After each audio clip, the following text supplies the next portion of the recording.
hear it, so let her tell it. People on the streets say Sabrina speaks. Tune into the show, she will let you know. Tell all your friends and family.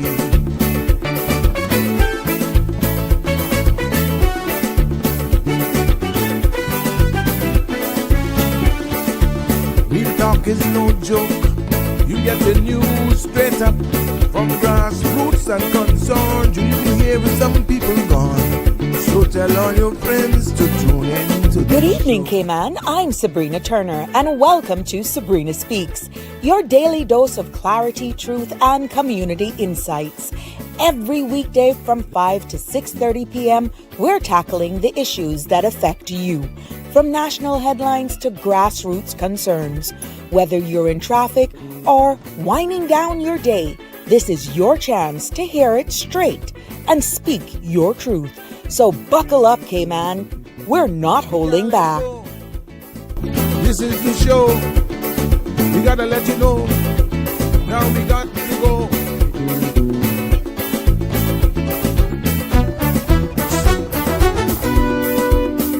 And now here's Sabrina.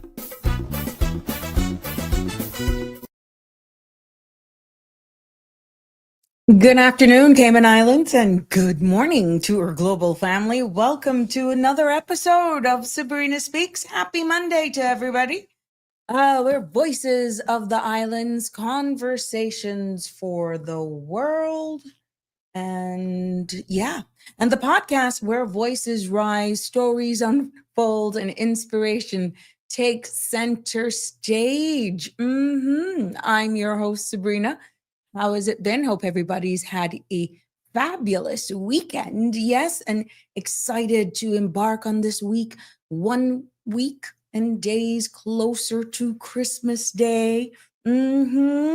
Yes, what a weekend it has been. But before we go into that and just do a little cap of what I was up to, maybe you want to share what you were up to.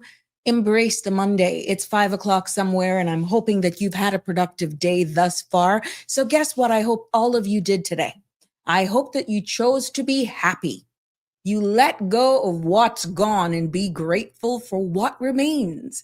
And you looking forward to what is on the way. Yes, I really, really am wishing you all a truly amazing week ahead. And it's just amazing, the feeling that is in the air. Everybody's excited. I see people having their Christmas parties, looking their best, and just excited to just embrace what the holiday is. But we've had a very busy weekend. From the marathon on Sunday, pounding the streets, even a few injuries that I bumped into today. All y'all who out there jogging, and hey, it happens. It happens. If you've been doing this for, let's say, 5 years, 6 years, each year you're getting a little older and you're more prone to injuries. But kudos for all of you who took part in the marathon. Congratulations to all of you. And then you go back to Saturday night. I'm going back in reverse with the Christmas market. Huge success. That event continues to grow. Kudos to all government agencies that was able to pull that off. Yes, it was beautiful. And even though I passed through very briefly, I was hanging with family, to be honest. And I just went and we had a good time. And there was a Jeep, there was a motorcade with a bunch of Jeeps that were just decorated. At first I thought it was the Coca-Cola thing, but I said, no, that's not the Coca-Cola one. That's, my aunt said that was later on. And then we were just passing right there in the vicinity of Peppers and Marquee, and it was just mayhem, but good type of vibe.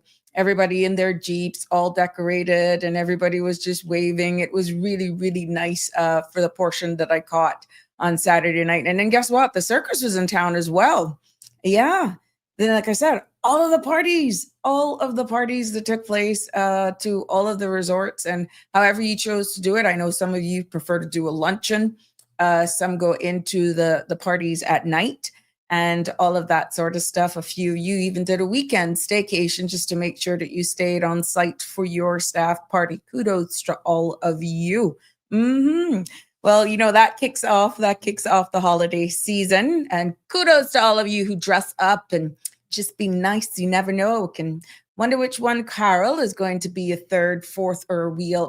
I didn't say that. I didn't call her name. No, I did not. I wonder who she's going to hook up onto. Yeah, I can see her now, but I need to see pictures. Please. Big up to Antoy, who fixed me up really good. All the festive bling bling. Yeah. Thank you so much. Thank you so much for definitely taking good care of me. I appreciate all of the people in my life. And I gave thanks, just like how we celebrated Cayman Thanksgiving this weekend.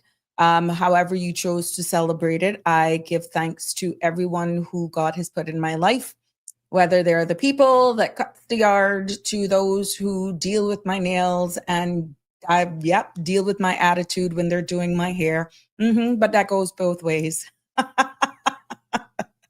But you know what? That is the lighter side of this weekend. But I hope everybody had, they accepted the fact that Cayman was definitely and is definitely alive. Everyone is open for business. And I'm hoping that you all are having a blast. Even the seafarers. Yeah, the seafarers had their party as well. Yeah. I wonder who won those prizes.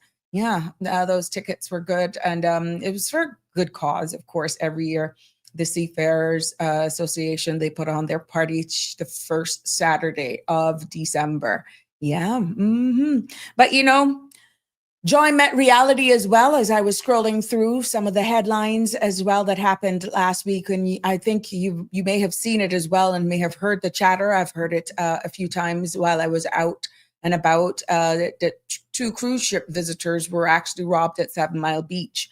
And even though there were 2 separate incidents, one of them had their chain ripped from their neck, and that was the man. And a woman, when a woman tried to assist, she was pushed on the ground. You know how that goes. And then, but thank God she walked away with minor injuries. But Cayman, we need to, those experiences, unfortunately, they walked away with something more serious. And I'm feeling and fearing that if we don't get to nip this in the bud very quickly, that it's going to be a huge dent in our jurisdiction's reputation. So let's be clear. Cayman's reputation thus far and for years, building on a strong foundation of tourism and, of course, the financial industry, but it all plays in when it comes to safety.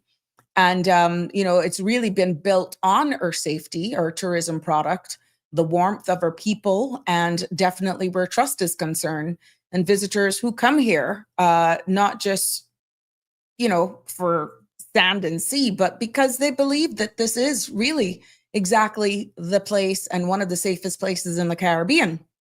But that reputation is also our currency. And I want people to remember that a great deal. And it keeps cruise shippers coming. It definitely keeps our hotels filled and taxis as well. And of course, our vendors thrive as well. But when crime touches our beaches or anywhere where it's, like really hitting home, it touches our economy and our image and definitely our identity. And we need to do what we have to do in order to make sure we keep that at bay. We don't want crime, be it to our visitors or ourselves, period. It's a no-no. It's a no-no. But the implications that could have when you actually see that coming now. And I'm not calling any names or assuming, to the best of my knowledge. I am not aware if they apprehended anybody, if anybody has been arrested for those 2 offenses. I'm not aware. But we don't want to be pointing the fingers at this stage until and even when. It's hard to say without them being apprehended for doing this. But I think this now definitely should ramp up, not only because it's the holiday season, period. We're even more cautious during the holidays. You've heard me speaking about that here on this forum before, but we really, really need to get this into the at the forefront and nip this in the bud. And this is why incidents like these must be nipped in the bud immediately, because we cannot afford complacency here. And to be honest with you, safety isn't a luxury, It is really the bedrock. It's the foundation of our tourism industry, our community, and our pride. But I tell you what, when people start saying, we've heard this conversation and I've seen the comments that the vendors should be removed from the public beach or the vending must be regulated, which they have been trying to do that at the end of the day and properly monitored. It's because of these really, you're seeing those safety concerns and all of that sort of stuff. But our population has changed. I know that the governments, even my government, when we were there, tried to actually deal with this issue and trying to get it regulated and so forth. And it's an ongoing thing. So today I am going to just talk about what this means for the Cayman Islands. We'll explore as well the impact that it could have on our tourism and the role of enforcement and the balance between livelihoods and public safety as a whole. So I'll ask, how honestly do we protect our reputation while protecting our people? That is a genuine question. And I would love to hear your feedback as well, because civic accountability is not just about government, It is all about it's about all of us. It's about every one of us. So I am going to definitely dive into this, and please be reminded that Parliament goes back on Wednesday, the 10th of November. I think I said the 11th when Mr. Belika and I were speaking. That's Thursday, but it's actually Wednesday, the 10th of November, even though I was corrected. Thank you. I was reading something, and I think that's when I replayed the show. I said the 11th instead of actually the 10th. But yes, and at that sitting, the undersea cable is going to be debated, and also the immigration bill that we have been speaking to and we have ventilated, and we still not finished. But I had to highlight this topic right here, even if we go back into a deep dive for the couple little clauses that we've not covered yet, which we've already covered in previous shows. But for the sake of this whole marathon of all of these clauses, we will delve into that in more detail tomorrow. The reason why I wanted to speak on this particular matter is because, this is our tourist season right now, and we don't need this. I don't know who's hearing me, who needs to hear this message right now. I don't care where you're from. I don't care what the situation is. Just stop it. We need to really deal with this as a whole, as a country. And I'm hoping that the Royal Cayman Islands Police Service is actually really putting their muscles into this, understanding that during this time of the year, they're stretched even more because of the holidays. People are more busy. The streets vendors as in businesses, merchants are even more busy because we're all out and about doing our Christmas shopping. But definitely we're going to see a cruise and tourism, cruise and visiting stay over tourist. And we don't need these incidents happening here. We don't want them here. We want to put a stop to it. So that is why I thought it was important for me to highlight this article, to talk about it, but also with grace and understanding of all of the persons who make their living from tourism, but more so even delving in a little bit on those vendors, not to say, oh, get rid of them, but to have a real discussion in regards to that unfortunate situation and trying to just have civil discussions about it. On today's episode. Before we go into that, I know again, and I thank you for all your feedback. You're appreciating the weather. And I've been saying kudos to the Cayman Islands National Weather Service. Your weather forecasting has been on the money. Let me tell you something.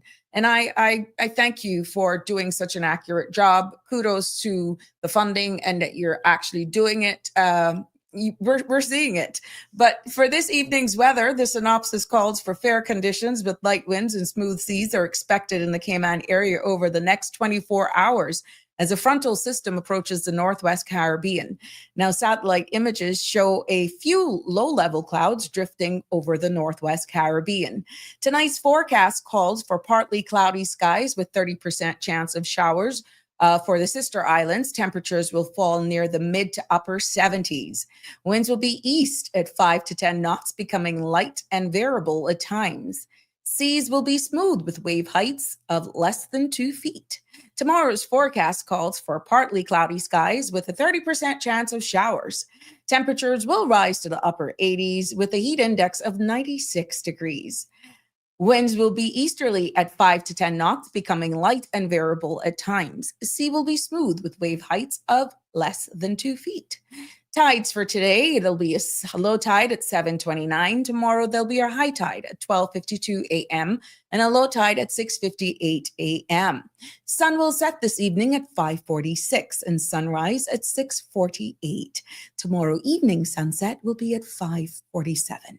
Nothing beats a spectacular sunset with a nice adult beverage. Yeah, I digressed. And the outlook is for similar weather conditions through Wednesday as a frontal boundary becomes stationary across the extreme Northwest Caribbean. So there you have it for all of you partiers and you revelers. Yep, I am giving it to you so you can plan. You see, like those little sunset watches that Jimin is going to do for me in 2026. Yeah, I can see us doing a few sunsets, right, Jimbo? I'm going to get to you. Happy birthday, shout out, 89th birthday to Miss Beth. Happy birthday, Miss Beth, on your special day. We're wishing you many, many more, and I'm hoping that all of the kids spoil ya, especially Cheryl's. Her mama. Yes. But I'm wishing you many, many more birthdays, and God bless you always. And I really hope you had an enjoyable day. Yes. So there, help me join in wishing Miss Beth a happy 89th birthday. Look at how good she looks. OMG. Damn, you look good for 89. Enjoy your day, my love. God bless. And for all of you people who are visiting our shores, and I know you're planning on coming, and even our locals, I want to let you know that there's a sea itch advisory that has been issued by the Department of Environment, and they have received reports of jellyfish in the water along 7 Mile Beach. And we all know as islanders that this time of the year, when southwesterly winds occur, jellyfish traveling on offshore currents can be blown onshore. And these appeared to be the thimble jellyfish larvae, which are known to cause sea itch when the larvae become trapped under swimwear. So there is a health advisory that has been issued. And for those of you, if you want to try and identify this, the symptoms of sea itch may cause skin irritation, itching or rash. Reactions vary. Some individual may even experience stronger symptoms than others. So precautionary measures is please swim cautiously or consider avoiding the sea. If you're a true islander and you want true advice, just stay out of the water. When you get these kind of advisories, just don't even go near it. Go to a pool. Do not apply fresh water to stings, as they can worsen irritation. And recommended treatment is spray vinegar on affected areas. Anti-sting itch treatments may also be effective. So beachgoers are advised to exercise caution when entering the water. And if signs occur or stings occur, follow the recommended treatment steps and seek medical attention if symptoms persist or worsen. So take it from islanders, just stay away. Just keep out of the water, as tempting as it is. I know a lot of you may have spent hundreds of dollars to enjoy our beautiful beaches, what's left of them, and our water, and this time of the year from where you're coming from. But still, you don't want to go home with that, because I'm quite sure that is not something you actually had on your bucket list. Hey, Damian Henry, happy Monday to you, my love. Hi, Abby. Where have you been? Hope you're having a good day. Hey, Darlene. Good to have you all here. Miss Barbara, hope you're feeling better. Cameras, and more cameras. That's what they need. Oh, okay. Yep, I agree. I agree with you, Miss Barbara. Jimbo. You hear me faster with you? When I talk about those sunsets, Jimbo, I can just see us. dreaming. Yeah, darling, thank you for sharing in the birthday celebrations with Miss Beth. That is so sweet of you. Thank you so much for that as well. I only found out about it actually just before coming on, and I was scrolling through my page, and of course mine is saying nobody in my friend list, but of course it showed up on my timeline because yeah, Cheryl's is my friend, and I saw her post her mom, so that's why I was able to grab it from there. So yeah, there we go. So there you have it. So yes, I want to invite you to participate in this whole discussion, this forum, because this is impacting Earth tourism, please. And for those of you just joining us, good evening. Welcome to another episode of Sabrina Speaks. It is a pleasure to be here with you today. And like no other day, we have been doing great things, to be honest with you. And without you, it would not be possible. But, you know, we got to do our housekeeping. The content you're about to hear, including any discussions or opinions from myself, guests, and or participants, is intended solely for general informational and entertainment purposes. It's not a substitute for professional legal, medical, or financial advice. I encourage you to consult with a qualified professional for your specific concerns. Bridge Media Limited and all its affiliates disclaims all liability for any decisions or actions taken in reliance on the information presented. And thank you for all of my new subscribers. Oh, you are very much appreciated. And just as a matter of keeping you up to date, Sandra shared some stats with us today. And one particular show, we've gotten over 14,000 views. And I must say publicly, thank you, thank you, thank you to all of you. Whether or not you comment here, the mere fact that you're viewing, you're tuning in, you may be one of those persons, just stay there, but you're listening. That's fine. We appreciate you because that means that we are actually providing you with quality information. And sometimes it does feel a little lonely, I must say. Where's Connie? Where's Connie Bonnie today? Anyhow, she'll probably pop up soon. But yeah, and it just goes to show, I do a lot of research, to be honest with you, and I try to keep things topical. I deliver in a way where it is informative and educational, and your participation is always the lifeline of this space. And I want to thank you. I thought it was only fair for me to share that with you. But now that was only one particular episode that she shared. And we will notice at the end of the day, where can she be? Jim, you got a right to ask. I'm probably out shopping somewhere. But it's just amazing the traction that this show has gotten since we began in June. And I am very grateful. Please note that this is not being monetized, but it just goes to show the reach. It is important for me to know the views and see the views because it tells me that I'm reaching the masses. And that is why the discussion here means so much to me, because even if you don't comment to me directly, you don't comment on whatever you're streaming from, be it YouTube, Facebook, CMR, wherever, that's okay. You're there. Jim, she's here. We appreciate you just dropping in. It says a lot. And this is why I got to keep my game up. I know some of you wish I could just be a little bit more aggressive at times. But I am just about delivering facts, and we can just hash things out here. I have great things in store for us coming for 2026.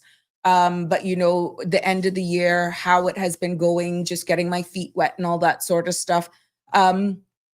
I felt we did well. I think I have embraced this with all my heart. And I will continue to deliver here at this level. I've definitely set the bar very high. And because of the whole budget and parliament and all that sort of stuff, and I take your feedback, you actually steered the ship and I delivered. I'm delivering. So, and this is why your feedback is so important to me. 936-8255. You can WhatsApp there. You can call in. Your feedback is key because that helps me actually create the content that I deliver here. Some days I go on the fly, which is why I love having open mic. But I'm going to be honest with you. I felt that there was a serious gap. There is a serious need in just explaining things in layman's terms many a times, nonpartisan. But this space is yours. This is your opportunity to voice your concerns. And we can just learn from each other and we can go and research it. So, yeah, at the end of the day, that is what this is all about. There will be times that I will see headlines that I will just dive into. Like what you're seeing, we're not anti anyone or anything.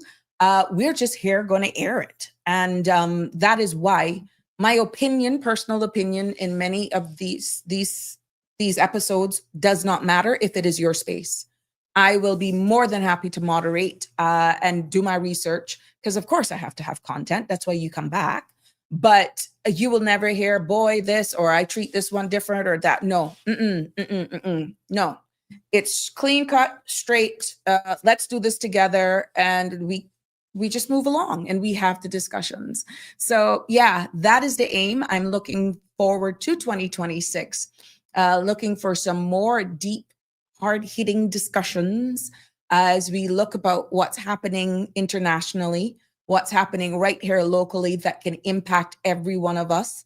I am hearing even more so now than ever and let me digress a little bit before going into this, the reckless driving that I'm observing on the road and that people the big talk is these fees for driver's license. And people, I think now it's just soaking into people. I think I'm even hearing feedback from the civil servants. Poor them. They just can't speak. But if it's going to impact the local market, it's going to impact locals as well. And what I'm hearing, surprisingly, is that even if the fees had to be increased, government has to make money. Yes, we know. But don't just do it for non-Caymanians and Caymanians. That I'm hearing more. I'm hearing more of that from even the locals, that they don't think it's fair and that somebody missed a mark here. That is the general consensus. And more people are going to be out and about now, and you're going to be speaking to them, be it quietly or softly in the aisles or in a parking lot or something like that. But the consensus is one and same in regards to that when it comes to these new fees for the driver's license.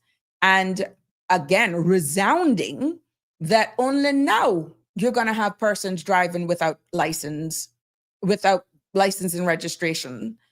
Yeah.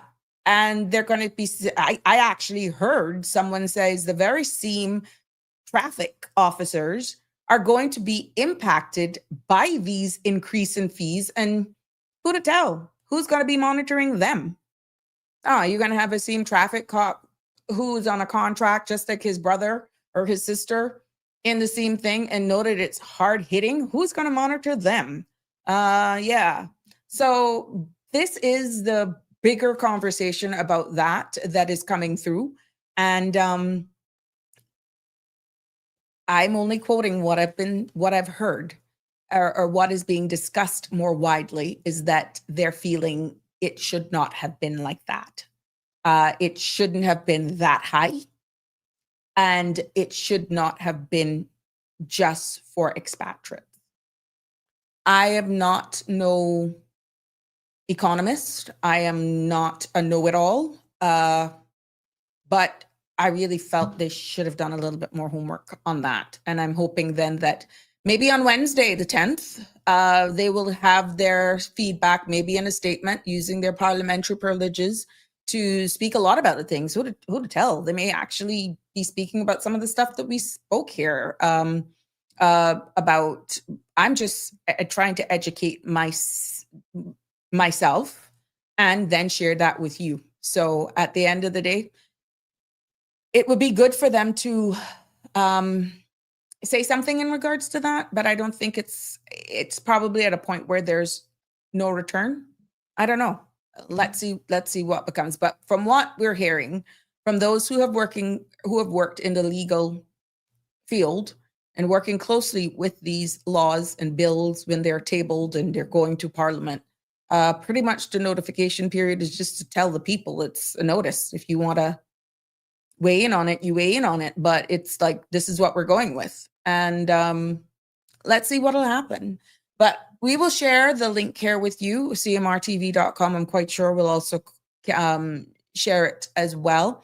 And on the government channels as well, we'll be broadcasting that live. Hi, Marshall. How are you, my love? It's cold and snowing here. Lucky you. Keep it, my friend. Keep it. Just send us some northwesterly breeze, and you can keep the jellyfish too. We don't want that to mess up. We don't want that to mess up our beachgoers at all. Yes. So at the end of the day, thank you for that. I just feel that if these monies don't get collected, I think we could be in a deficit. But you're free to call in 936-8255 to weigh in on this because we're getting hit with all of these new fees. The minimum wage is going to impact some more than others because that's another general consensus that pretty much it's only a very small sector of businesses that will be impacted by that because a lot of them were already paying over $8 anyhow. Some were 10 at their minimum, even government. But there are going to impact some of the micro businesses who can't, who's been feeling everything else, who may have a gardening company and they have a lot of non-Caymanians as well who's working with them. They have their vehicles that's going to license. Oh, a broader conversation, which I took offense to a little bit. General conversation, though, that some of the expatriates here have already sorted out a workaround of registering and licensing their cars. It makes sense because I had called it from the time I heard that, a lot of the Caymanians now will be owning multiple cars. Yeah. But they're also taking on the liabilities. Unintended consequences could come out of this. And at the end of the day, if that is going to be the case where a man can make a change, you call it a hustle, and you just license a car, the real owner of those vehicles need to understand that they're giving up their rights to own that car. If, let's say, they know that I'm a Caymanian and I'm going to register and license the car, I'm assuming that liability. And what is there to stop me from selling it? So I think a lot of you who may have that way out or thinking along those lines, this is a message to both parties. The expatriate, be careful what you're doing. The Caymanian who's taking on that liability, trust me, you don't want our relationship to go bad and then both of you fall out. That's a total different mayhem. And is there something in the law now that I'm talking about this, I need to look at that. How much vehicles can any one individual own without it being deemed a business? Is that anything like rental properties? That's something to think about. If one person owns 15 cars and they're not a rent-a-car or they're not a business, would that be picked up at the DMV? Interesting. Because, if you now see the average person, Caymanian, owning 7 cars as of when this goes into effect, you see where the enforcers need to enforce. But there may not be in a law that stops a man from owning 15 cars and not own a business. That's something to really think about. Wanda, how are you? The police service needs situation proactive commander that knows how to deal with all situations, proactive, not reactive. Oh, I kind of get where you're going. Yeah, they need to have, look, strategy is going to actually be the key here because a man, I gotta say this straight, a man got eat, but not to willfully break the law And what I think people should have been doing right now, people as in agencies, once we knew that this was going to be the case, we should have looked at the laws to see if there were any laws that could be tightened up. And this is not to be dictatorship style, but that it limits, or if it's wide open that any Caymanian can own multiple vehicles and not have to own a business. I'm thinking as we go along here, that's an indirect business without a trade and business license. And you can't tell a man he can't own 50 cars.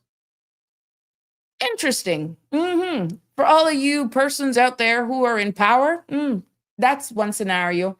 So we don't know. Okay, put them up. Over 60% of Caymanian businesses are small businesses. Yeah, and they're going to feel this. They are going to feel this like my name is Sabrina Turner.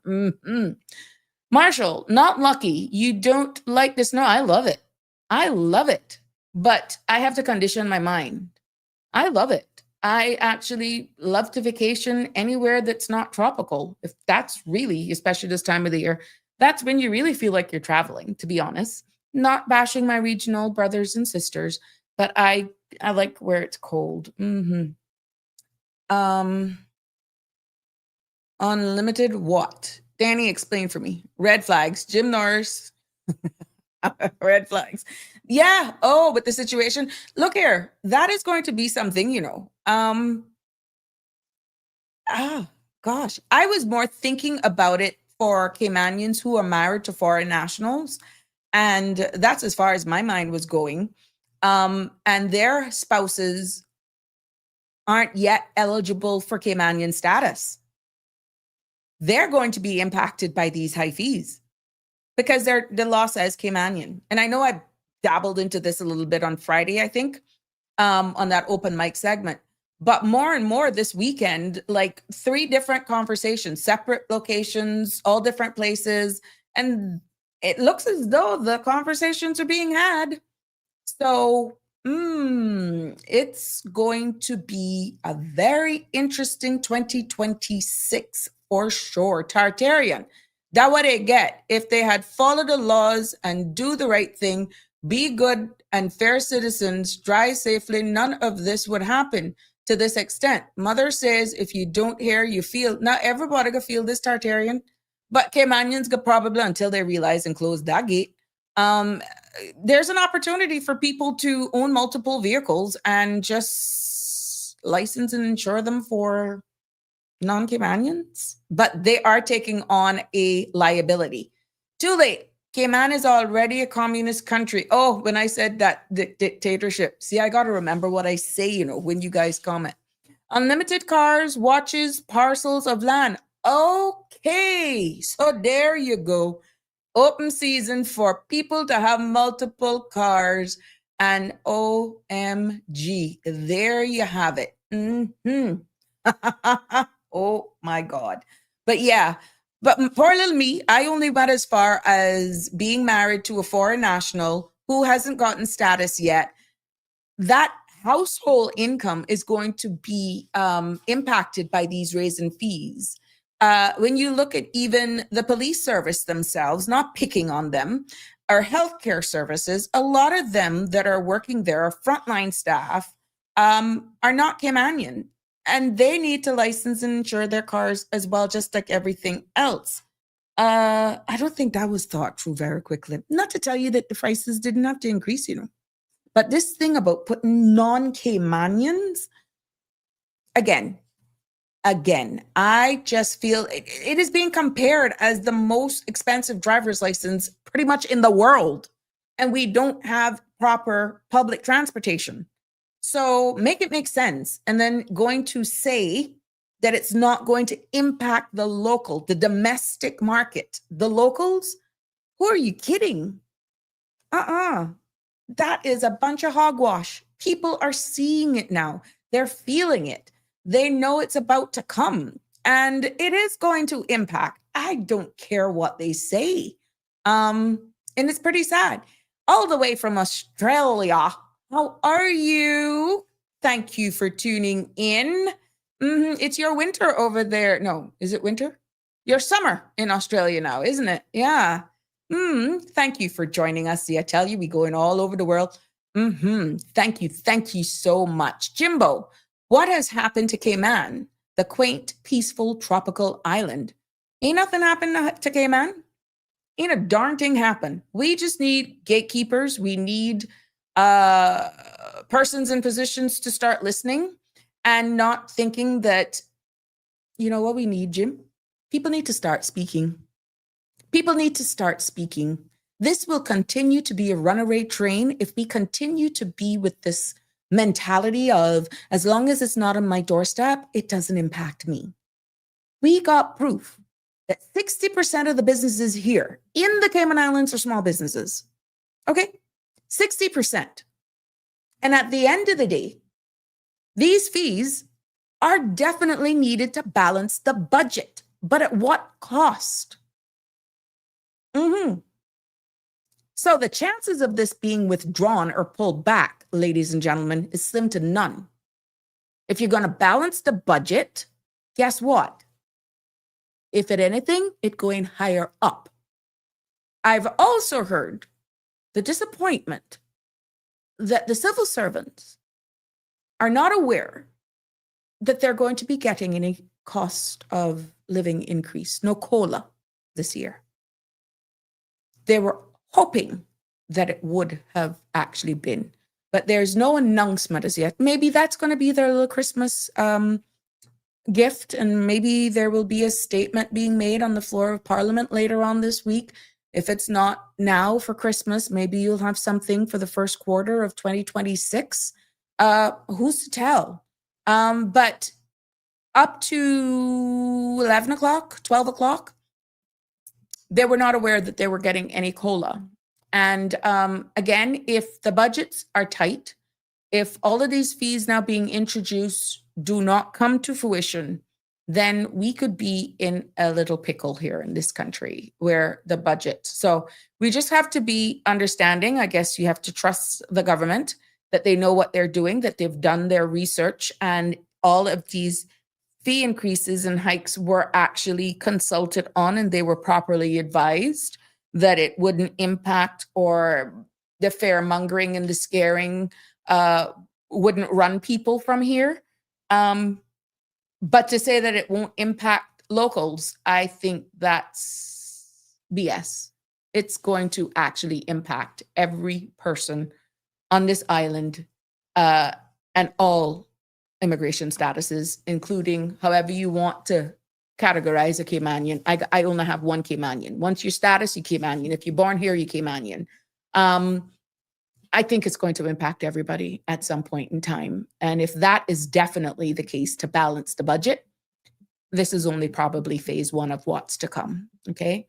There's another blogger or content creator that always says, be prepared for what's to come, and for what's to come, be prepared. And I quote, so that's not original. So this is going to be interesting. This is going to be very interesting how this plays out. But yeah, let's delve into what transpired, please, over the weekend, because at the end of the day, the Cayman Islands is known as to be one of the safest places in the Caribbean. And when you hear about crime at 7 Mile Beach, pretty much what's your first thought? Do you think about, oh my God, because I heard that. Oh my God, they're hitting a tourist? No. That's a no. And I was like, they shouldn't be hitting anybody. But I get what they were saying. What people were not saying is that when you start messing with one of our bloodlines or income and you're targeting our tourist, OMG, that's bigger. But that isn't what they were saying. At the end of the day, our reputation is at stake. Okay. So your first thought, I'm quite sure, safety, reputation, and accountability. Who's going to really, really be doing this? All right. The immediate consequences of this, especially cruise passengers being robbed and then a woman just trying to step in, being injured. Can you imagine without context exactly someone planning their holiday or their New Year trip here and they're just hearing this, understanding the power of media nowadays? And those victims are all going to have a story of the Cayman Islands. And when they go back and they tell their friends or they're having these conversations, the first thing should be up, and the immediate concerns is visitor safety. And also emotionally, because I'm hurt. Locals are hurt. The emotional impact, not only on the visitor, the victims, but on every local.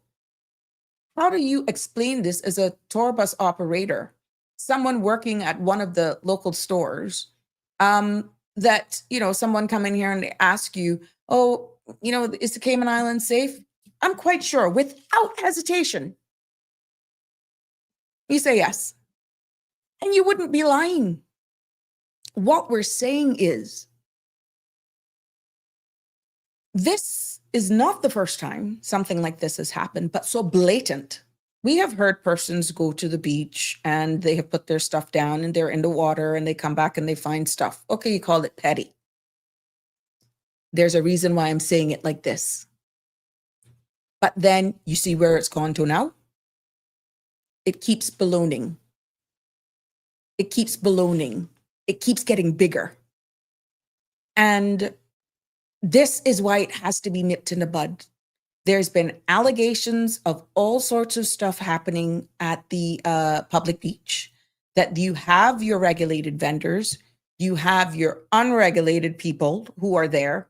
And I am telling you, under the former Minister of Tourism, this was something that was brought up, and it is a delicate, delicate situation. It was something that was inherited, never properly addressed at pace, and here we continue to spiral. And I am feeling that at the end of the day, without proper, whether you're going to call them paid beach wardens, but is that what we want for public beach? I can recall the days when you can go there and you could get in under a cabana and you could just have your Sunday picnics with your family. I was one who frequent that, my family, and I used to do that till it got where you had to reserve your cabana through, was it DOE? And you had to pay, or no, you reserve it. Or was there a nominal fee? Anyhow, you had to reserve and you had to put your license up on the cabana, and that was your ticket to say, look, I got this cabana from Sunday, whatever the date is, from this time to this time, and I would state what I'm doing. And that was my license. And no matter who came there, at the end of the day, they knew that they were then so-called couldn't take over that cabana because I had filed the necessary paperwork, right? And I'm going to be honest with you, that was the eroding of it. But back then, you could go and you could have clear sight of the ocean. You could see down, the kids were swimming, you had the nice cement blocks that were there if you wanted to take your own grill, or the grill was there, the garbage was emptied in a timely manner. And then all of a sudden now, you had one flotation business, then you had the wave runners every now and again would come, and now bang, you got this. Well, I can tell you for sure, the former minister did not want it to continue. Yes, because he tried to hold on to what we know public beach is or was. Now it's a huge past tense. You can barely go down there now without being hassled. If you're lucky enough to get a tent, because if it's not church, it's some big time party. If not, people are staying there. And then the chairs and the umbrellas and everything else is being sold to you. It's not even as though you're in Cayman. That is not what the public beach is or what its intended purpose. Failure from Caymanians now, guess what? We already paying to go on our beach, if you want to do it in peace. Let me tell you how I came to that conclusion. If your family now, even though it's different from what we call picnicking back in the day when we had access to our public beach, say from you going to Weston that has a beach, and your family put together when occupancy is decent, and you rent a cabana and you're there for the day. That's the only piece you get to enjoy your beach, Of course, there's Governor's Beach. There was plans as well under the previous administration and the previous minister for bathrooms to be built at Governor's site and for certain like shower stalls, but not full-fledged because here we go again. They're abusing, they're mashing them up. They're mashing up the public restrooms. And it is alleged that car wash persons are going there and filling up drums of water. You know what that utility bill is? That water bill is? Yeah. But I am here to tell you that when you see this happens with our tourists, this is something that needs to stop now. Our brand is safety.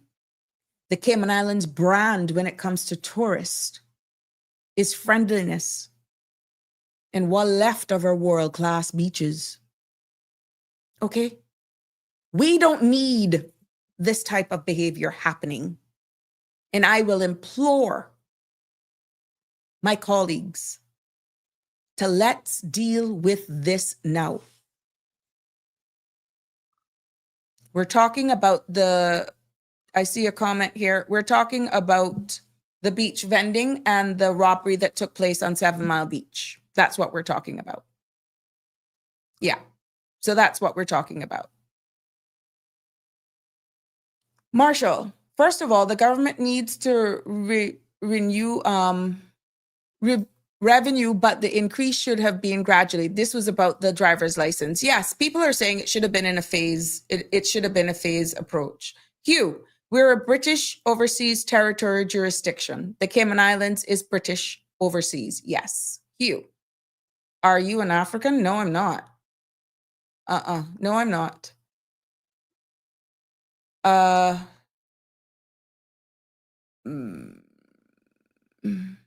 Yeah. So at the end of the day, I don't even understand what you're talking about. Andrew, good news will spread to 5 people by word of mouth. Bad news spreads like virus. You're quite right, Andrew. When the international world is seeing all of this through the internet, our situation will not be favorable. It is a point where we actually spend a lot of money on marketing the Cayman Islands, but when we market, we should also put in place the necessary safeguarding measures so that our reputation isn't damaged, I feel, Andrew. And this is a signal because I've only grazed the surface on what we have seen at deterioration in what's happening at the public beach. Our locals themselves, Andrew, have been complaining that we don't have no place to go and that place is now mayhem. Now, it's one thing to go to the beach and you may have a food truck or something like that. But what it has ballooned into, what it has become, is not really what was envisaged.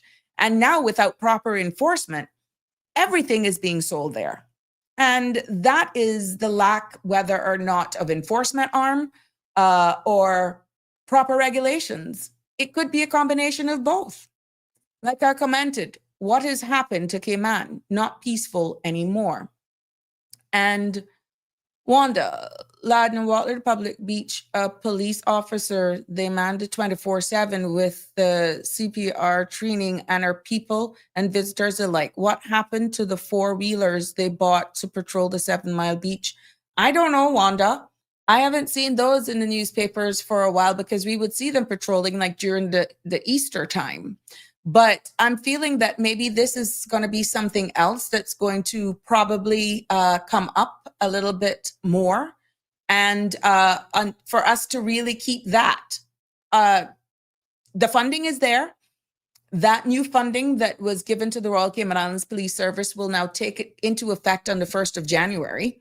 So let's hope with all of this now that we will see a ramp up in surveillance and patrols, but understanding that this is going to be an island-wide thing. And we also have to look at just general safety, even community safety as a whole. So what we don't want is this international news going to the point where it just spins a different narrative. And this is why you get ahead of these things, prove your statistic, do a robust tourism campaign, understanding our season is picking up right now, and this making the headlines.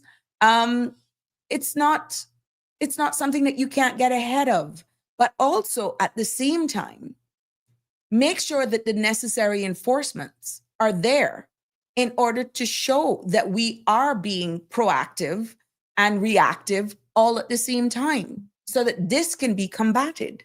What we don't want is a proliferation of this type of crime, be it this time of the year or otherwise. We don't want it. But to say that the public beach site isn't something that really needs to be looked at and be dealt with ASAP is an understatement. It is an understatement. It really needs to be looked at. I invite your comments, your WhatsApp messages, or even your call-ins. 345-936-8255 is the number to call to join in on this conversation. Again, please do not discount that I'm not being considerate of the vendors. For every person who earns a living from being a vendor, depend on tourism for their livelihood. No matter where you are, be it you're out by the old tower building site, or maybe you're one of those water sports operators that actually deal with down by the 7 Mile Beach, okay? I am very cognizant that this is your bread and butter, right? But our visitors, be it cruise, be it stayover, be it returning visitors who own property here and they come here for extended period of time, they expect security at all times because we know what the Cayman Islands is. We know what we're about, but the road, the trajectory that we're going on, this is not where we need to go.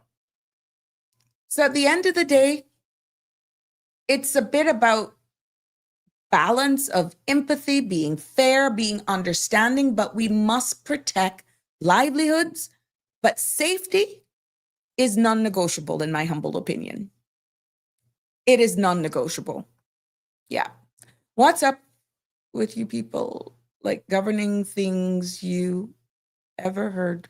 Too much oversight can be terrible. Too much of anything can be terrible. Oh, that's to your opinion. Be kind, please. If you're going to comment, yeah, that's your opinion. I actually like cruising. I like cruising, but at the end of the day, we're looking at the safety of the jurisdiction of the Cayman Islands. We need to look at long-term as well, where we have possible community watch programs. This could be another opportunity as well for beach wardens. To be honest, it could be an opportunity for Caymanians who may want a job as well to actually look into this area, because we're still number one of the leading destinations in the Caribbean. And I feel that just for a few bad actors, we shouldn't lose that. We shouldn't lose that, to be honest with you.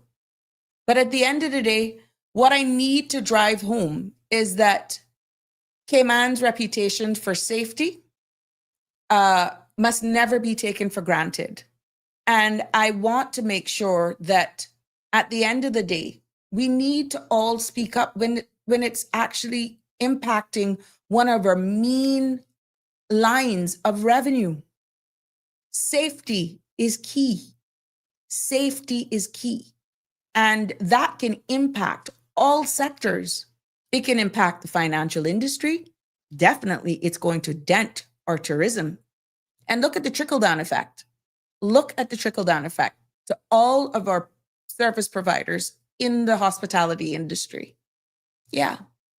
So we can actually celebrate the holidays, still be thankful that the Cayman Islands is one of the safest places in the Caribbean to be, and that we're going to ask those who are in those positions, especially the operational arm of government, to please, please, please do what you have to do to make sure that a reoccurrence of this, be it on the public beach, be it on the waterfront for no pickpockets and all of that sort of stuff, that this stops now. We do not want this impacting our product, because I can tell you, sometimes you cannot repair the damage, because those individuals who have been impacted by this now, I mean, some of you may say, well, there are other jurisdictions, this happen every day. So what? The Cayman Islands has prided itself for a high reputation when it comes to safety, and especially with our tourists. You will have very important people, movie stars, entertainers, that sort of stuff coming here, and you don't have people flocking them. You don't have people, we respect their space. I had to get a present for somebody one night. It was a Saturday night. It was at Cayman Bay. No, not Cayman Bay. The Strand. Those days, Kirk people are still there. Anyhow, I ran in quickly, had to purchase a gift card. And there was a lady standing up next to me. And she read that I was in a rush. And I wasn't rude or anything. Of course, I went. I stood up. I waited my time. But it looks as though she was looking at something in the case that just so happened to have been next to the checkout. When she said, "It's okay, I'm still shopping," I realized it was Halle Berry. Now, of course, I got a little starstruck, but I'm like, girl, hold your shit together. Hold it together. Hold it together. I said, "Oh, thank you. Thank you very much. Appreciate it."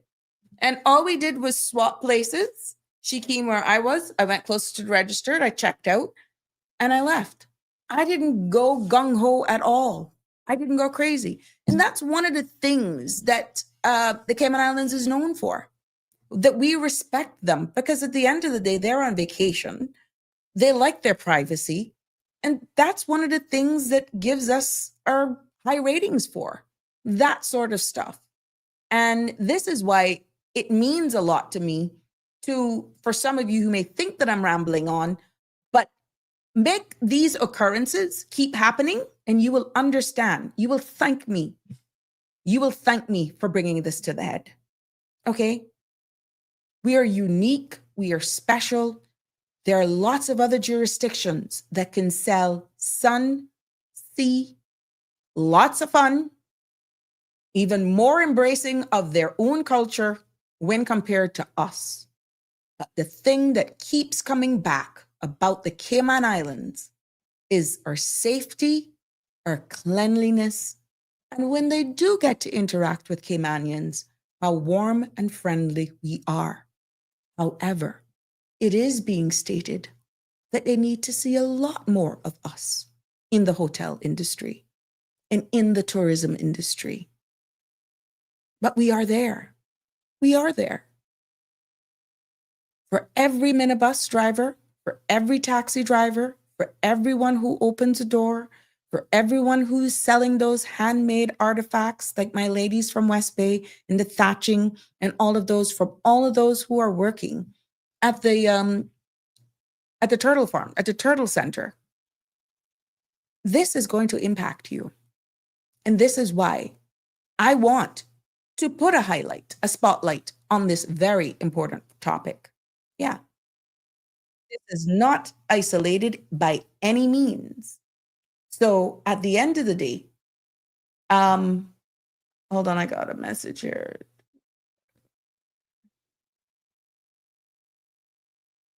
Okay. Oh, a comment came in that what was said during the campaign, the last campaign, that our tourism product is garbage, quote by the now Deputy Premier Gary Ruddy in the election. And at that time, that was at the chamber debate. And at that time, he was speaking about the public beach. So here we have an incident now, and I'm hoping now, remember now, this particular administration, their agenda, what they're going to deliver in their term, officially kicks off under their budget January 1st. Right now, everything pretty much that they were doing is what was remaining from the former administration. A lot of the things that are now being pushed over the finish line were actually, and I thank them for continuing, because from far too long we have seen where after an election, things just go dead. They stop, nothing is happening. But a lot of the things, which speaks volumes, a lot of the things within some of these ministries, a lot of the ministries were stuff that were not finished from the past administration. And this is why it is good for you to follow through and pay close attention, because really and truly, the strategic policy statement of the things that this particular government wants to do now was what they tabled on the floor of Parliament. So everything that they're doing now, yes, is a tie over of what was already started, because it's going to benefit the people of this island. It didn't matter who, group, at the end of the day, once it is benefiting the people, I thank them for continuing. Jim, everything being sold there, drugs included, that's at the public beach. Okay, sorry, that. I'm going to, where the hell some of these people coming out from? I'm going to block some of you if you're not being nice. Andrew, that's the first warning, okay? 100% agree, Andrew, agree 100%. This is critical to our livelihood. The Maldives are very expensive, and only people who can afford to vacation go there because it's safe. There we go. There we go. Andrew, what is to be considered is that people who are Caymanians, and this is our home, this is near and dear to us. And we want to actually make sure that we protect our reputation. Let me tell you, from the existence of time, the Cayman Islands was unique in our ability to adapt, our ability to sustain ourselves, our ability to be versatile and still come out faring out on the top. But what we're noticing now recently is that now that is being challenged with our own sustainability, with our own survival, because we are seeing a disjointment. We're seeing separation. But more so, looking back from where we're coming from, there was more togetherness, Andrew. And I think that is going to be our weakest link. We've already established that our Indigenous people are in the lower percentage rate.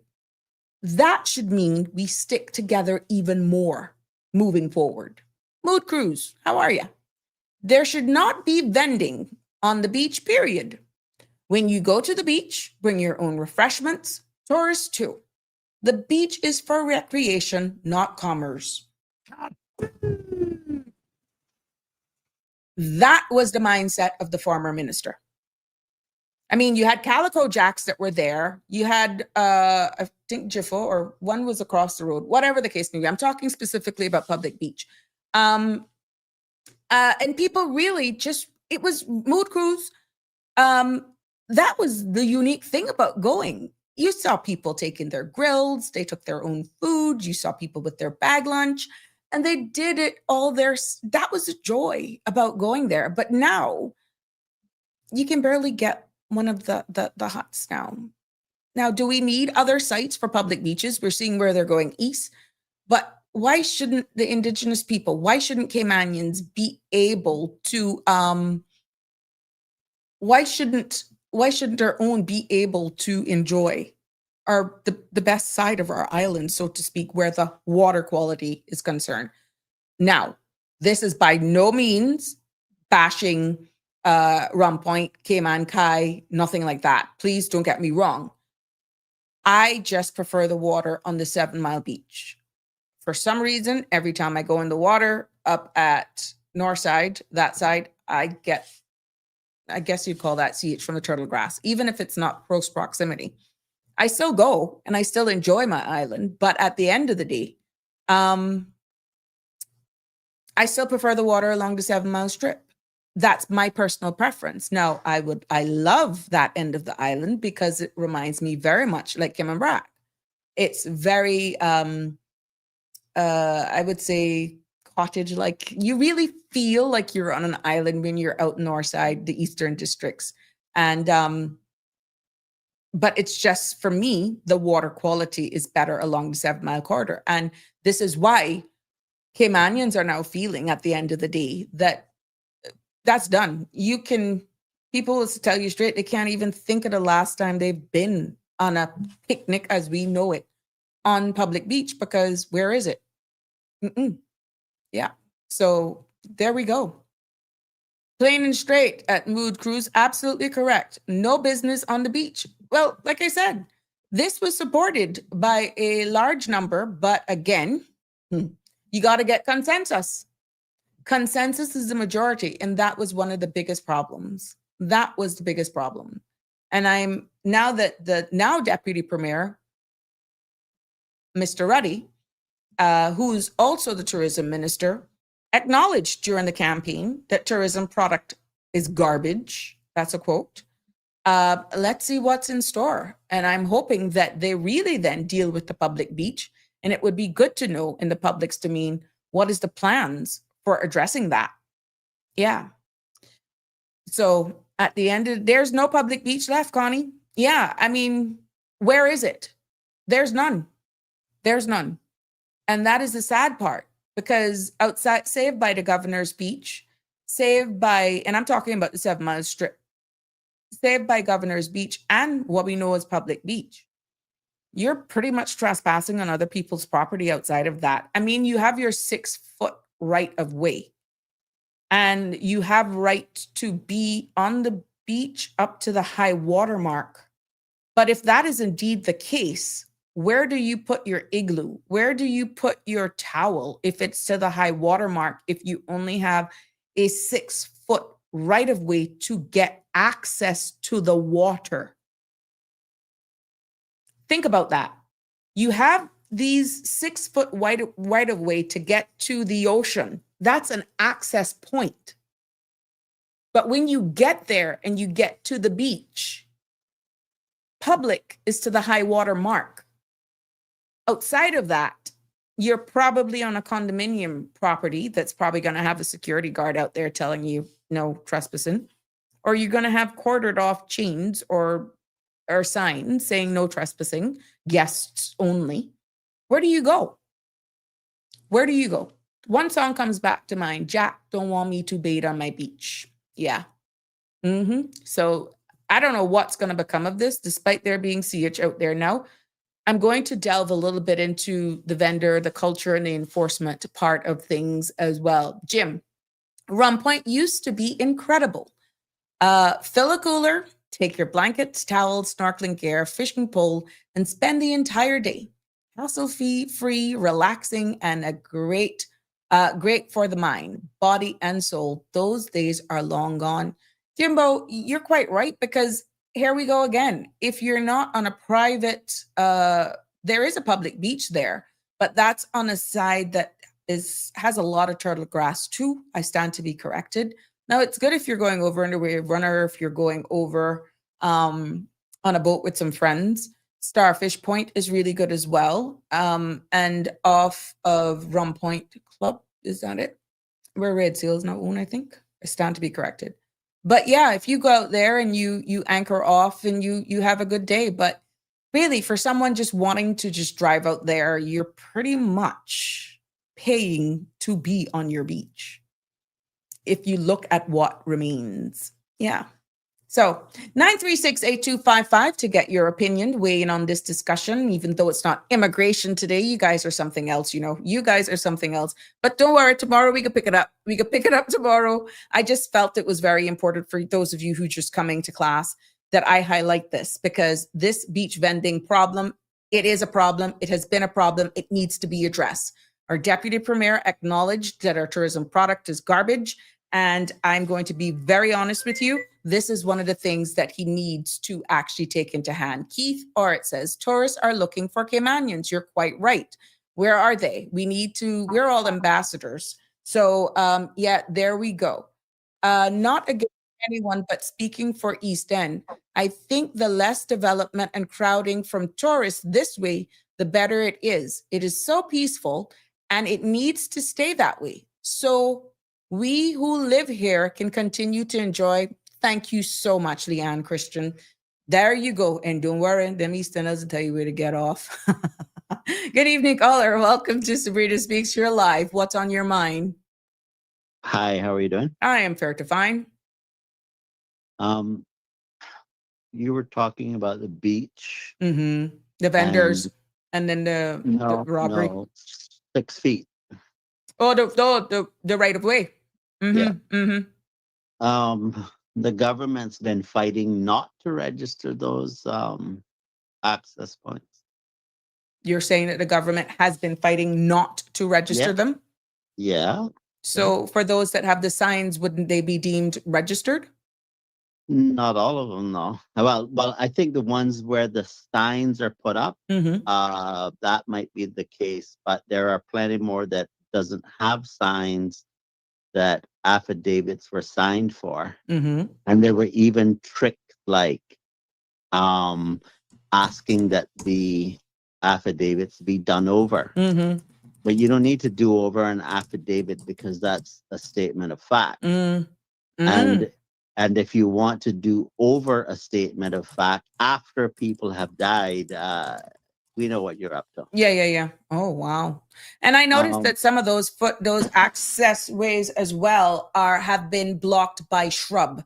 And it's like, would it be government responsible for clearing them? And then. Yes, they should be. But you see, this is the part that Caymanians don't wrap their minds around.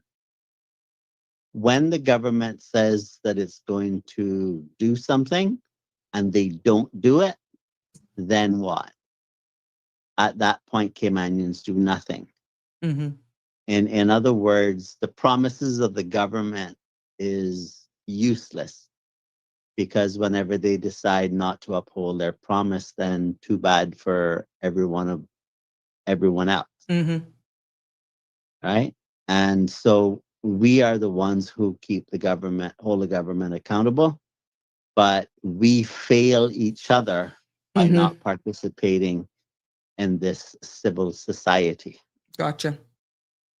But about like where can you be on the beach? That isn't necessarily 6 feet. It might be 6 feet in some places. It might be much larger in other places. And in some places, it might be hard to tell. Might be none at all. Might be none at all. Correct. Which was the point I was trying to drive home. Because the way it used to be that it was up to the vegetation line. But that was changed. But then people started playing with that. And then it got changed to the high water mark. But what the high water mark means is that twice a year the moon comes closer to the earth than normal, and we get what are called king tides. And those king tides cause the water to come up the beach higher than it normally would as the waves wash up on the sand. And the high water mark is measured by how high the water comes at the times of the at the king tides, which is twice a year. Yep. The last one was October. I think we're on the last end of it now. So the water actually comes up much farther up the beach at that time than it normally would. So where you're able to be on the beach is usually higher than some people think it is. It's not just where you see the sand wet on some days, right? It's higher than that. But it's hard to Um, tell with all of these signs and no trespassing. Well, what happens in those situations is that you end up in a disagreement with someone about what is their property or not. Mm-hmm. Now, I believe there is a deliberate effort Gotcha. to make the 7 Mile Beach be private. And this is why the beach access points are so important.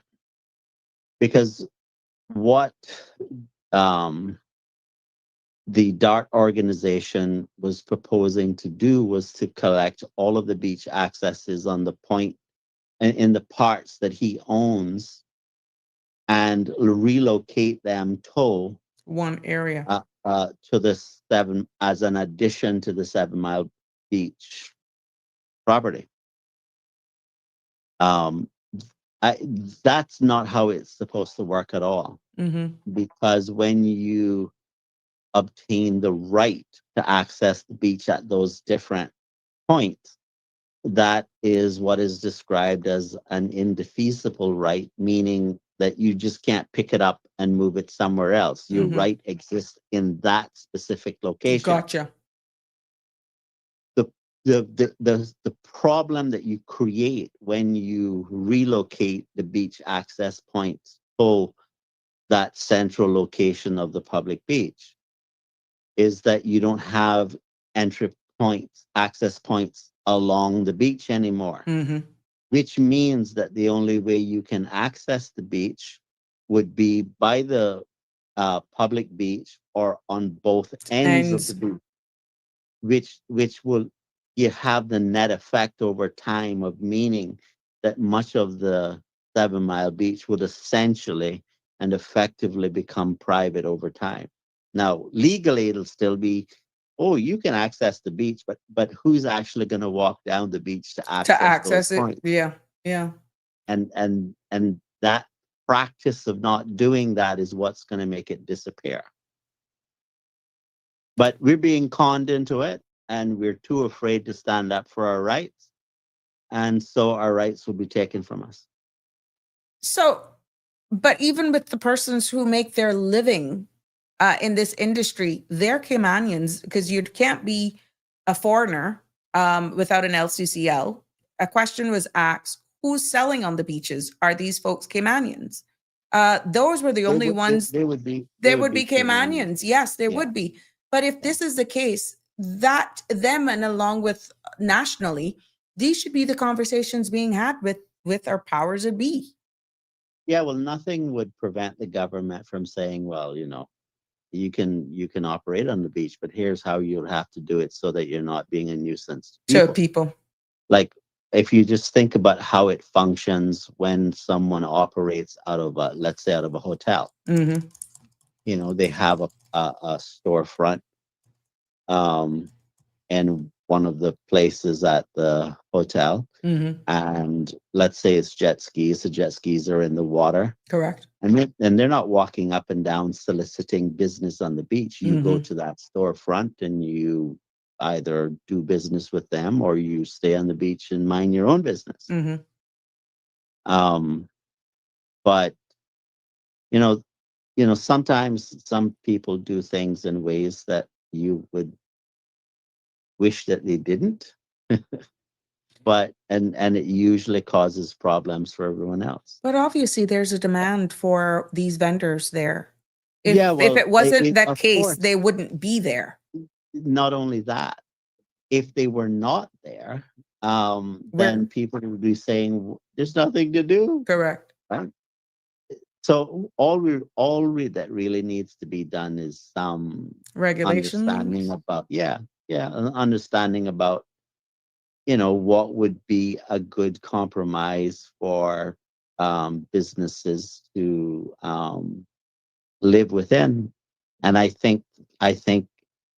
don't like the idea of solicitation. Correct.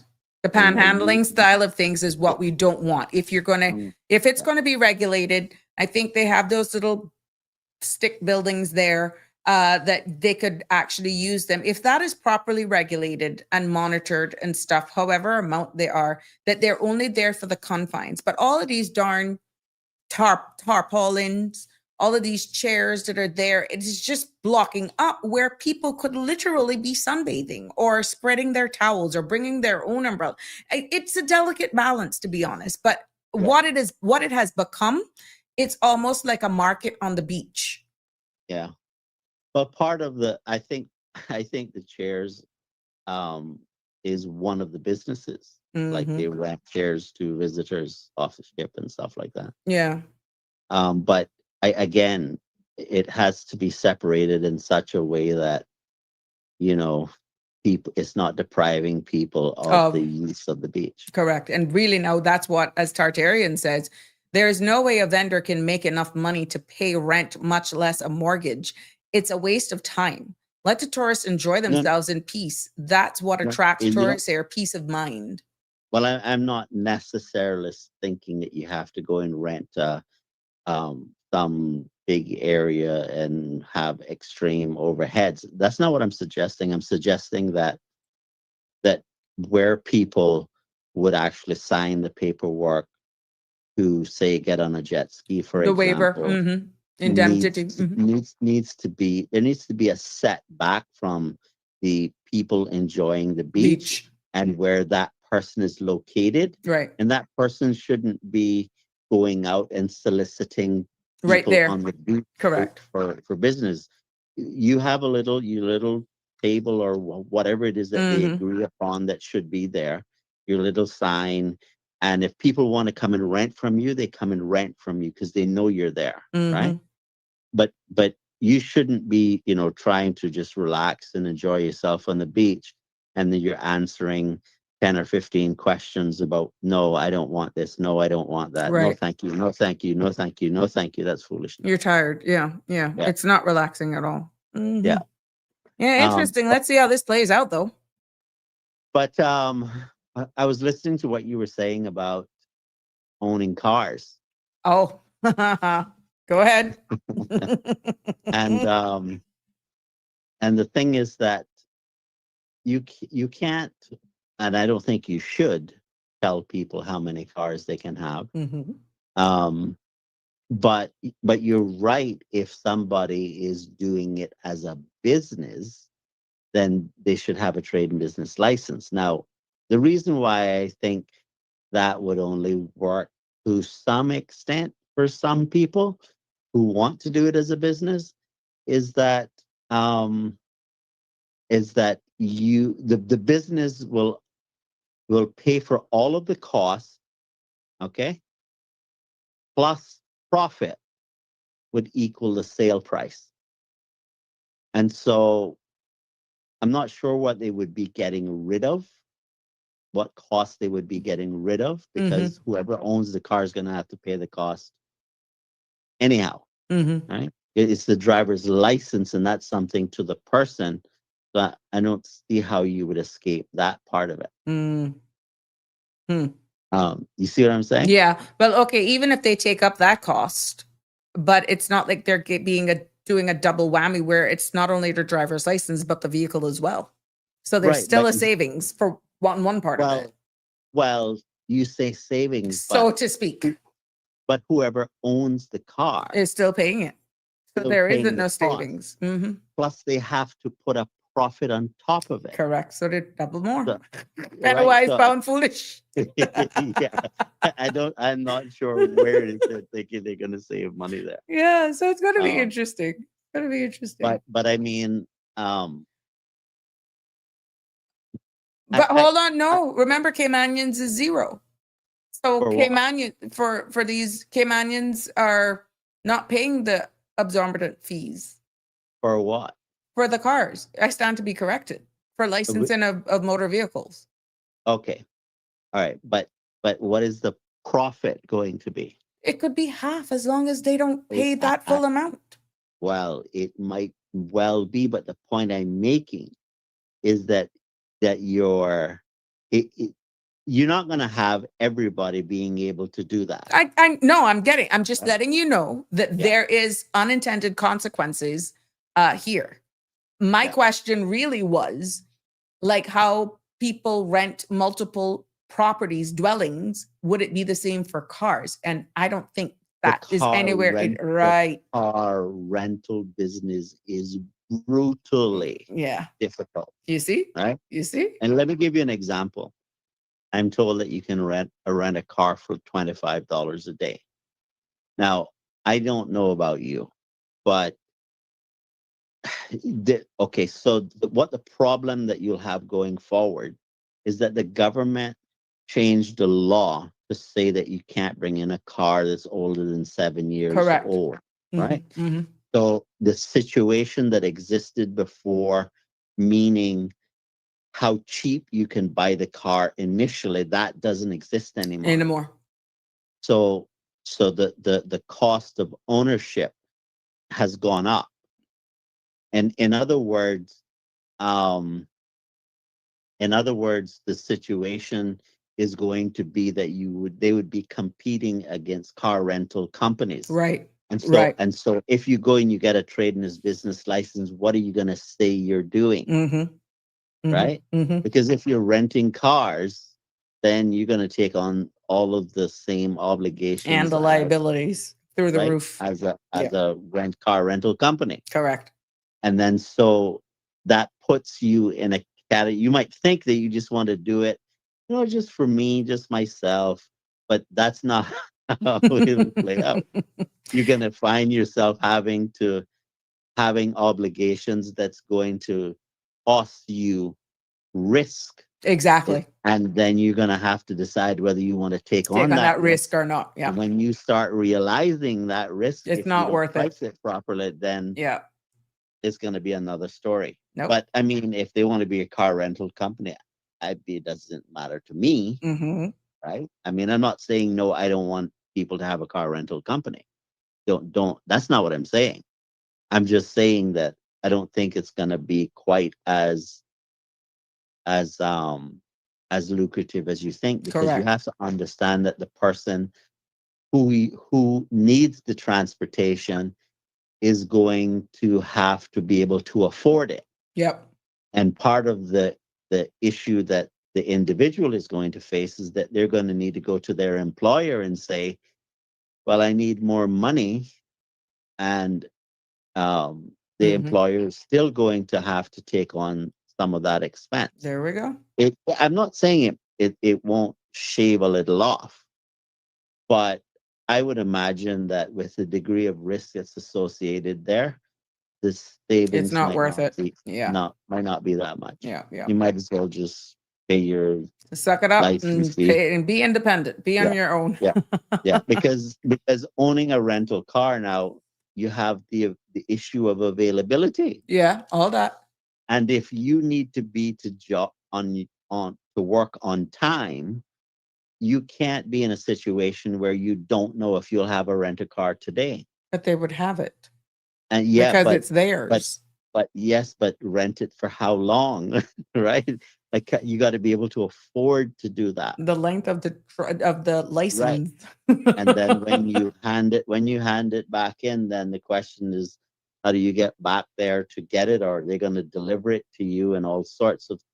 All I know, that's everything that we're saying here is going to require profound enforcement. Yeah.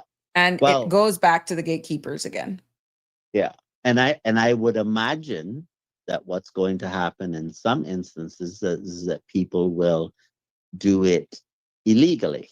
That is the fair. That there will be a lot more licensed vehicles on the road. Yeah. And so I would imagine that what will happen there is that the people who drive like idiots will find that when they get in an accident, they run, and the insurance company raises the premiums on the owner of the car, then the likelihood of the person continuing that activity would be decreased, or the cost of doing it would go up. Danny, in a perfect world, maybe. Let me tell you something. No, the insurance company is going to raise the fee. Exactly. But you make a claim, they're going to raise your premium. I'm out there going about my merry way, going to the grocery store, for example, adhering to the speed limits, and some maniac that I've observed today, a lot of them on the road going crazy, hits me. And just by chance, they're not licensed or insured.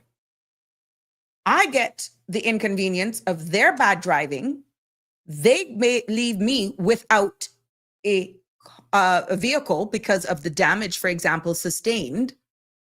I have to deal with that civil because they were driving probably without license and insurance. And unless they fork it out, that leaves for me to claim on my insurance. Let me tell you something. Jungle I justice, agree with you. jungle I agree justice with is you. going to be on steroids. That's it. Now, we're assuming Mhm. that people are going to behave this way, Yes. right? They might be true, but we don't know to what extent. It might not be as bad as we think it will be. I don't know. But I agree with you that the scenario that you just outlined could very well be the case. And you end up having to claim on your own insurance because the others isn't insured. Mhm. Um, I know that people are frustrated with that how people drive on the road. There's crazy out there. But Why? I have a theory on why. I think that we have an inadequate uh, transportation network. Think about it. Not until just recently could you couldn't get any farther than what Newlands Road on the bypass, right? Mhm. And remember, for a long time, you didn't even have that. Correct. You just had Shamrock Road, one road all the way around to Rum Point Mhm. and one little thing in North Side. That's absolute craziness. Because if you have a fender bender, Mhm. people rubberneck constantly Mhm. on that. And God forbid if somebody wraps themselves around a light pole. Everybody's late for work Mhm. because the police is going to lock down the The road road. and it's just going to be a mess. If you only what that means in the mind of a person, whether you think it makes sense or not, what it means is they're going to be late for work. Yeah. And in their minds, they can't be late for work because they'll get fired. So they're going to do dumb things not to be fired. But but if you think, okay, well, but that doesn't justify them doing dumb things. I agree with you. But I understand why it would lead to that. It wouldn't lead to that if you had another route that you could take uh, other than the road that was blocked off because there was a major accident. You could still get to work on time and it wouldn't be a nightmare. But that other I know route. I know it's not gonna completely eliminate all Correct. Because crazy I was going to driving. say both places Yeah, would be prone to accidents if people are just not paying attention. that's Uh, correct. I was on Shamrock Road with my cousin and I yesterday, and she said, "No, man, that car must be broke down." And of course, we got up to the scene, and on the stretch of Shamrock Road, it looks as though the person was on the inside lane coming into town just before you reach Ocean Club and going to turn into oh god, the name just escapes me. Where Kenny in them is right there. Cascades. And looks as though they were rear end, just trying to get in. Yeah, And I'm like, yeah, how the heck does that happen on a straight? yeah. If the But person stops in the road, indicating just waiting to go into Cascades, how does it happen on a straight? something as simple as that could cause hundreds of Correct. feet, if not more, of traffic backed up just because of that. Mm-hmm. And so this is why it's insanity for government to be depending on one single road. Which brings me to this question. When are we going to get the East-West arterial finished? Well, it's roughed in right now to Agricola Way. The continuation, I don't know. I guess that could be another parliamentary privilege statement if the minister or whoever wants to speak on it. I think the country is looking for an update. From what I'm gathering, and I stand to be corrected, there were some bit of funds for works to continue. To what extent, to what depth, I don't know. It has gotten very quiet though. Yes, but because there are people fighting to prevent it from happening, and they do so quietly. Okay, but having one road for that large segment of Grand Cayman is not a good idea. Well, we got people agreeing. We do need the East-West arterial bypass and pay for it because of the amount of traffic. Jim Norris says that roadway must get done. And Yes, go ahead. What I was going to say is that the purpose of that impact assessment was not to say whether or not the road would be built. It was water flow, amongst other things, and noise. It was what? Water. The hydrological. No. Go ahead. No, the purpose of the study was not to say whether or not the road would be built, because that political decision can only be made by cabinet. Correct. And cabinet made the decision that the road would be built. Correct. The purpose of the EIA is to say how, not if the road would be built, but how the road would be built. Because those are two completely different concepts, right? So if the road would be built is a political decision, how the road would be built is just a management decision, right? You're quite right. What's the best way to get it done? Quite right. But not if it's going to be done. And so the problem I have with what's happening is how it's going to be done is being used as an excuse to what is the word? To frustrate if the road should be built. Follow that?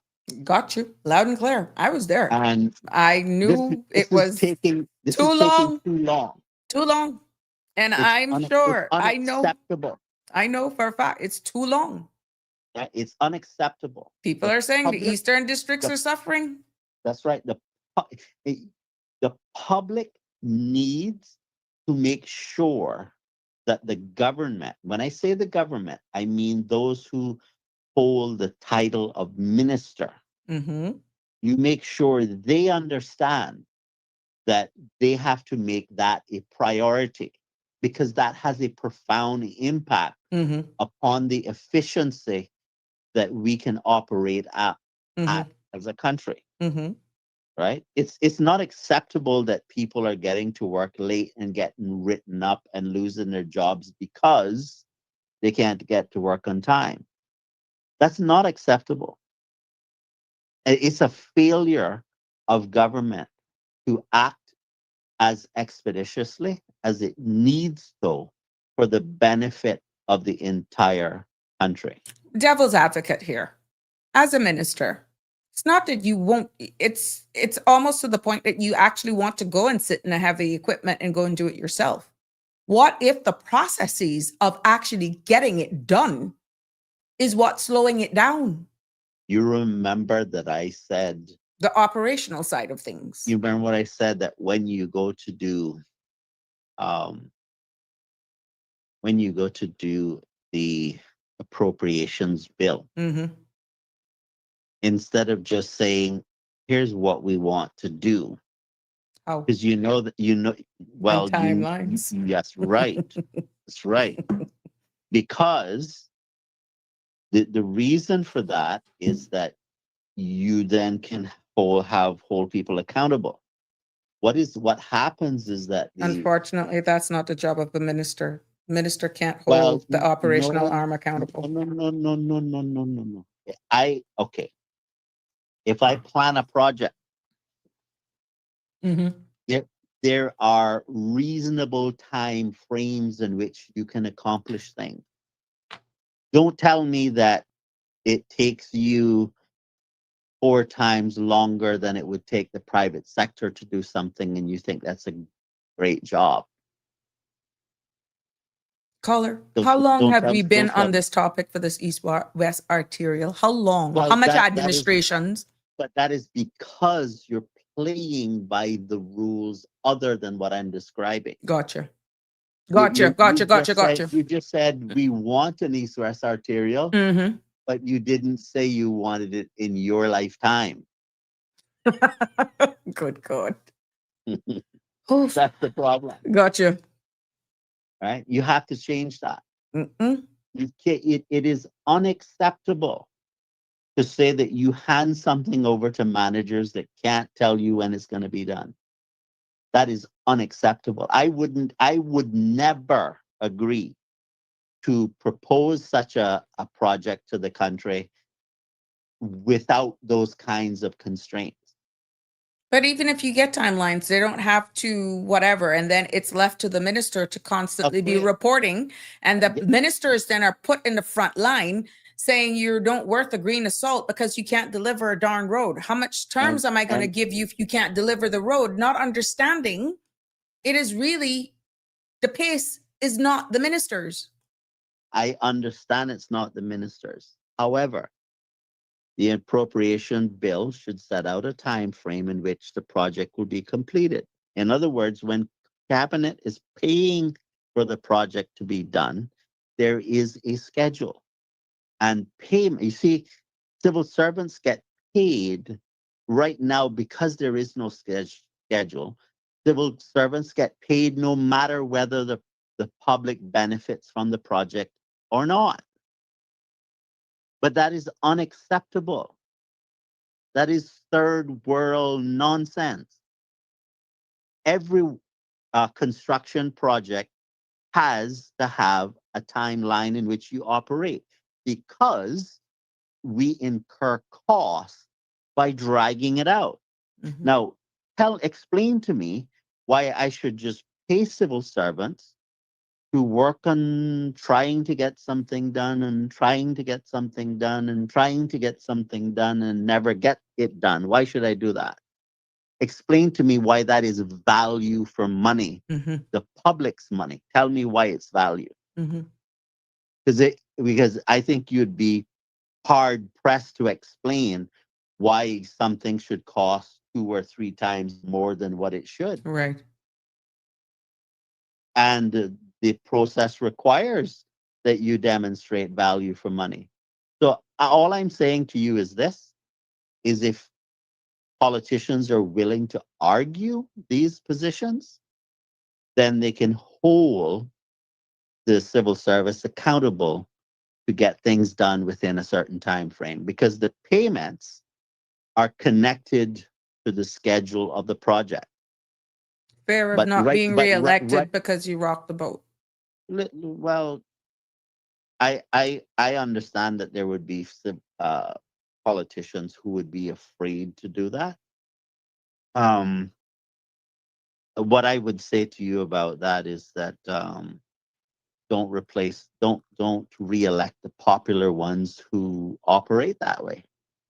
You need to put people in there who are willing to change things in a way that it actually benefits the country. Because what's happening right now is we're getting shafted. Hmm. The cost of living just keeps going up and Yes. up and up and up and up and up. And let me just explain something just in case there's someone who might not understand. The money that's being spent is not somehow government's money that they acquired from some mysterious means. Hmm. That's our money that they tax us for, and they're spending it on our behalf, supposedly for our interests. Mm-hmm. Well, it has to be reasonably priced because otherwise you're not getting value for money. Correct. So why would you allow or vote for someone, repeatedly putting them back into office to do the same nonsense over and over? Mm-hmm. That sounds like insanity to me. Correct. So here's the problem. If the budget of the government is going up, that in and of itself doesn't mean that something is awry. Mm-hmm. But if the amount that the budget is of the gross product of the country, then if that percentage is becoming a larger fraction of the gross percentage, Mhm. gross production of the country, then that means that government is becoming less and less efficient, or it is overspending. Spending. Mhm. One of the two, Yeah. or both. Very interesting times. And we have to have government function in such a way that it is efficient. Yeah. I know I spoke to Minister Ruddy prior to the election about his plans, and he thinks that you could run government like a business. In some respects, you can. In some ways, you can't, because it's not measured in dollars. Speak it louder. It's measured in right. Correct. And those things you can't measure by money. But in some respects, he's right. Mhm. And an example for me is the East-West Arterial. Right. If you had people in power who had the interest of the public at heart and wanting to do the project efficiently, they would structure the language of in the legislative process so that when the deputy governor takes that element of the Appropriations Act and hand it over to the appropriate agencies to complete the work, it would not just be, here, get this done whenever you get around to it. It would be, the government has decided that this is a project we need to get done in 5 years, 10 years, or this segment in 5, that's other segment within 10 years, this other segment in 15 years, or whatever the intervals are, right? But you just can't have it so that, whenever we get to it, we get to it. That is totally unacceptable. I mean, I can't even express how much I disagree with that kind of mindset. Wow. When I know that there are some people that are using the opportunity to try to prevent it from happening at all, that, I mean, they have the right to oppose something. What they don't have a right to is to use positions, their positions, their official positions as civil servants, to frustrate government's policy. That's way out of order. This is of national importance. We have heard it from all over. And like I said, not speaking on behalf of anybody that's there, but the consensus was get it done. During my time. But saying get it done and having a legal requirement to get it done exactly is another, are two completely different things. Correct. One is an opinion, the other is law. one thing happened is that the roughed in of the spur that came into play, that got done, but that didn't alleviate a lot of the traffic from those, because it was supposed to be up by drive-in theater and then further on to continue. But we have another show coming up at 7, Denny. I don't want to cut you off. Please continue, but we got to rein it in. I completely understand. But just suffice it to say this: the public plays a role. Yes.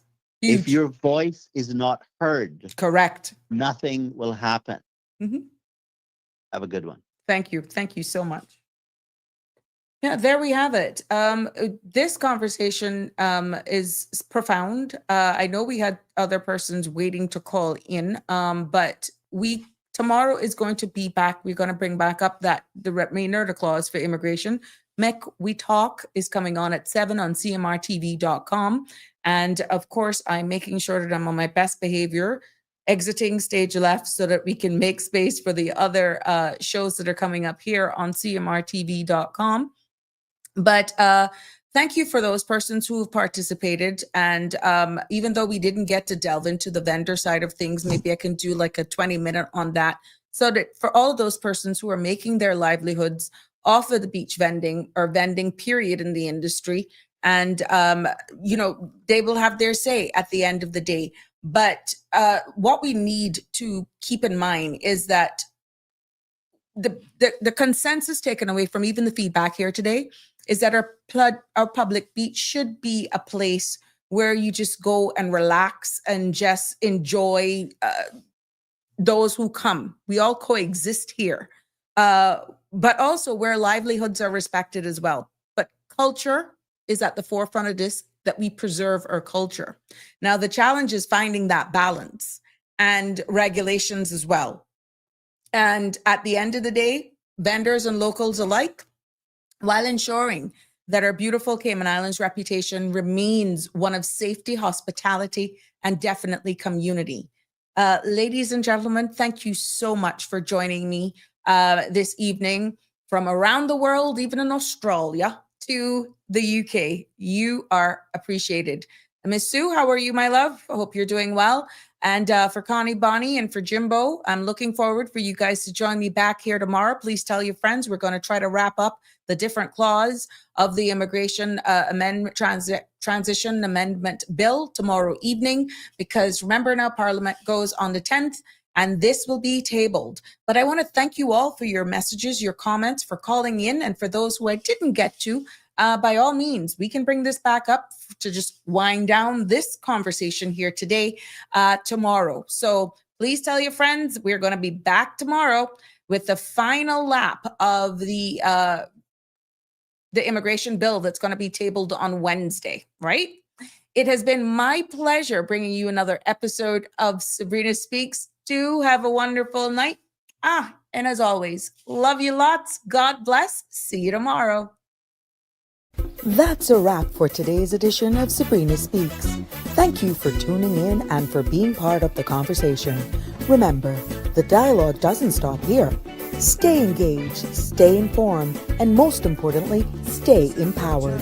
We'll be back tomorrow at 5 p.m., same time, same place, right here on CMR TV and radio, where your voice matters and your truth is heard. Until then, Cayman, take care of yourself and each other. That's it for today's edition of Sabrina Speaks, where your voice matters, your story counts, and your truth is always welcome. Join us weekdays from 5 until 6:30 p.m. right here on CMR TV, as we dive into the topics that matter most to you. Catch the show live or on demand at cmrtv.com. And don't forget to follow us on Facebook, YouTube, and Instagram so you never miss a moment. Until next time, stay informed, stay engaged, and always speak your truth.